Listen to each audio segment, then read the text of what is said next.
Venezuelanos estão asilados na embaixada desde março.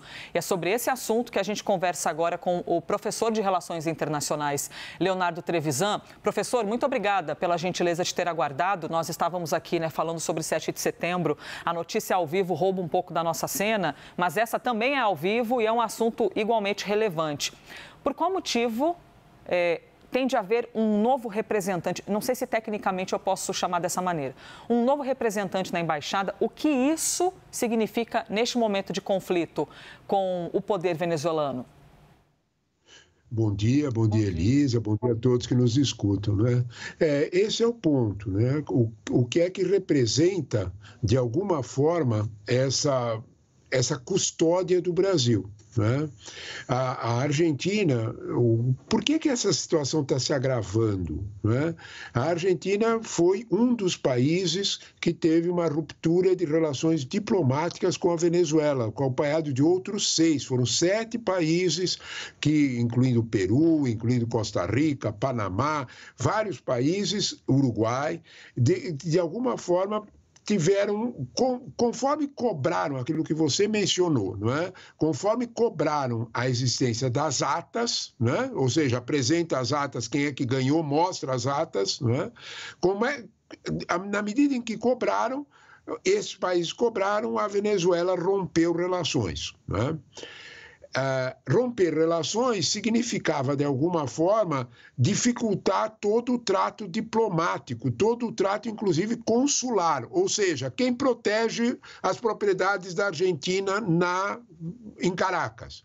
O Brasil, tradicional aliado, o tradicional país mais ponderado na região, assumiu essa responsabilidade. Tradição dentro das tradições do Itamaraty, fizemos isso em várias outras situações.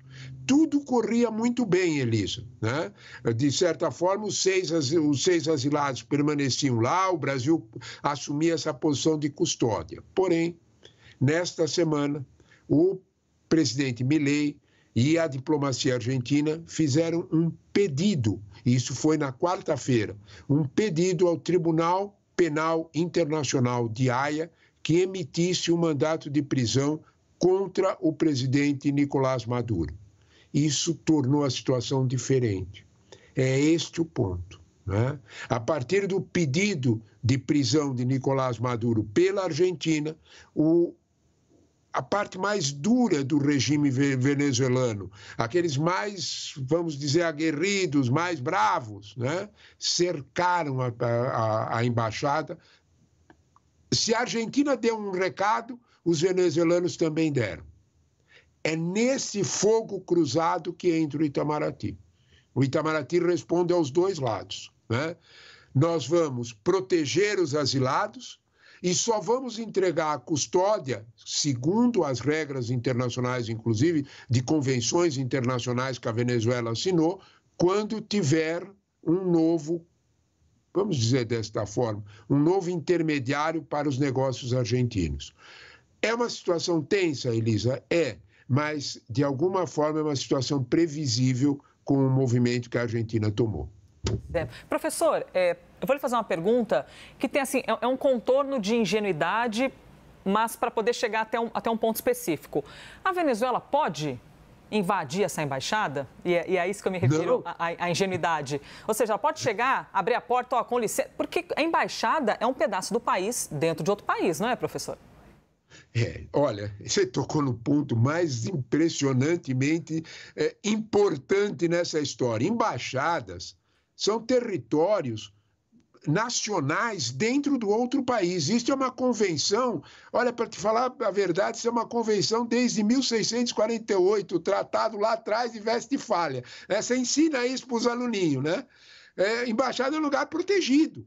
Não é para você invadir, é uma tradição. Tudo isso foi referendado em todos e principalmente nos atos de fundação da ONU. Todo aquele que está na ONU, todo país que está na ONU respeita esse processo. Tudo isso está funcionando muito bem, menos na América Latina, Até em certas regiões. Eu vou fazer só uma lembrança, Os episódios dramáticos de Quito, de abril, o prédio da Embaixada do México, que tinha um ex-vice-presidente equatoriano lá dentro, foi invadido no método que você descreveu, né? Sem pouca gentileza, derruba a porta, invade, pega o sujeito e leva preso. Né? Todo o direito internacional ficou assustado com essa medida. Sabe o que aconteceu para o Equador depois de que ele fez isso? Nada. Esse é o ponto. Nós estamos numa escalada constante na América Latina de desrespeito a regras internacionais. Você fez muito bem de lembrar, isso não tem nada de ingenuidade, Elis. Você fez muito bem de lembrar que direito internacional precisa ser respeitado, porque senão nós vamos voltar ao tempo da barbárie, né? Como é que vamos fazer isso? Né? Então, de alguma forma, é preciso cercar prédios de embaixada tem uma responsabilidade internacional que não pode ser esquecida. Vamos aqui, imaginemos então que a Venezuela faça esse absurdo, que é invadir uma embaixada. Porque quando o senhor nos explica, e para variar sempre explica muito bem, professor, que é uma ilha de um país dentro de outro e que isso tem de ser respeitado. Só que a gente está falando da Venezuela, que coisas muito básicas, que você imagina que sejam respeitadas, praticamente não existem, né? Não tem problema, vai ter um derramamento de sangue se eu não vencer. Lula, vai tomar um chá de camomila, porque vocês estão inventando. Coisas absurdas acontecem. Se invadirem, professor, qual seria a polícia? Quem é a polícia internacional que haveria de colocar uma sanção em cima da Venezuela? Ou são os países que aplicam essas sanções? Quem é que haveria de ir atrás, assim digamos, da Venezuela? Olha, nós estamos já entrando no terreno, e é esse o ponto que você lembrou, é importante.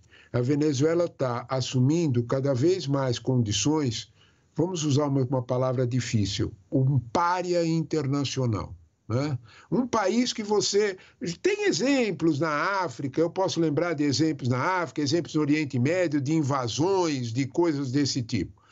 A Venezuela está assumindo esse papel. A pergunta que você tem que fazer é por que a Venezuela está assumindo esse papel? E nós temos duas respostas. Né? Por que ela está se importando tão pouco assim de ser um pária internacional?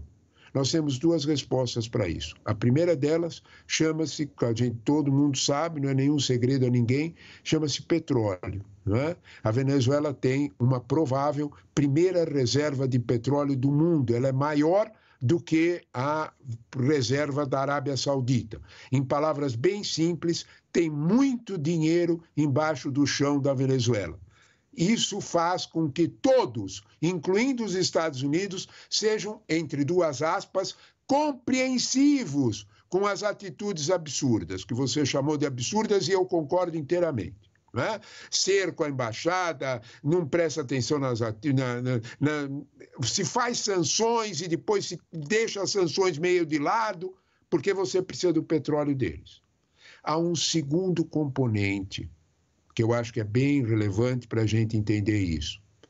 Pressionar demais a Venezuela, transformar demais a Venezuela num pária, vai acelerar o processo em que a Venezuela se aproxime de China, se aproxime de Rússia, se aproxime de Irã.